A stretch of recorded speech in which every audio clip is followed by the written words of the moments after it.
Ka election department jong ka Meghalaya kanyale ban penbiang na dong shadong hakani ke election u chief electoral officer ka Meghalaya u Dr. BDR Tiwari ulal ongba ka jingthmu jong kani kalong ban penlong ya Baroh ki Nongthep wood baken poi shigi jaka Thep wood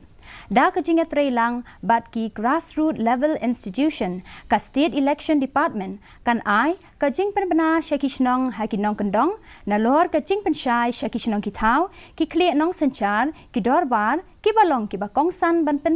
priang khu bor shapang kani ga jing sanchar pai ba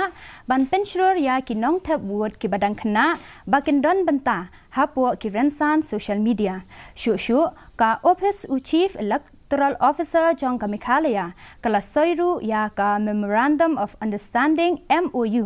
bat katanat puli puthi jong ka sarkar jela kani ke jinga trailang kalong banwan ra ya ke jingseng ya ki jaka Thep wood ha ki school ka leng jela village announcement system like Songod, Duldol in the Baroh hills and KHASI hill respectively.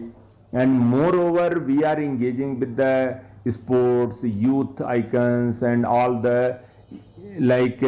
we have recently signed one MOU with the education department. So in that to